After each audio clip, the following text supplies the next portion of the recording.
UC लबाणो जे ॻोठ अबुल मीर बहर जे रहवासियुनि जो बुनियादी सहूलतुनि जी खोट ख़िलाफ़ एहतजाज। ॻोठ में नेकाल, स्कूल, रोड ऐं बिजली जहिड़ियूं बुनियादी सहूलतूं हिन जदीद दौर में मौजूद न आहिनि, जंहिं सबबि रहवासियुनि जी रोज़मर्रा ज़िंदगी मुश्किल बणिजी वई आहे। असां ॻोठ अबुल मीर बहर जा रहवासी आहियूं। असांजे ॻोठ जो 500 खां 600 वोट आहे। असांजे ॻोठ हमेशह पीपुल्स पार्टी खे वोट ॾिनो आहे।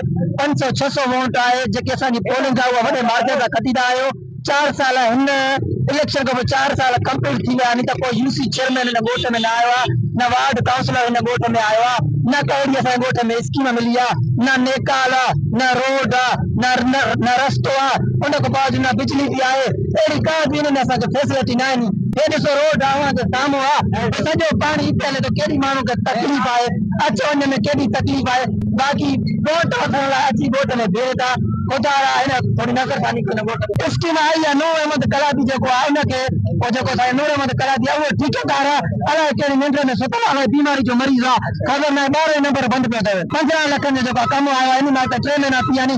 ज़ाहिर न ठेकेदार इहे बि चवंदा आहिनि त पंहिंजे ढिढ में न बाबा वक़्तु खाई आहे। हाणे एजुकेटेड पढ़े लिखे माण्हू नी तव्हांखे कोर्टुनि में छिकाईंदासीं। पैसा थी आहिनि बाबा ट्रांसफर लही वियो आहे, न मिलियो आहे, इन महिल त न मिलियो आहे। उन ॻाल्हि रस्तो का शइ कान्हे, कुझु बि न आहे, कुझु बि न आहे। घरनि में पाणी खड़ो आहे, घरनि में पाणी। असां रिक्वेस्ट कयो सॼो मोबो जेको करप्ट माण्हू वेठा नी वधि में वधि हिन ॻोठनि जी हिन माण्हू जी अपील आसिफ खान धारे जेके आहे उन में एकाम धारे जेका आहे हिन ॻोठनि उमेद उन्हनि में आहिनि जेका पूरी घोड़की में कम कनि था।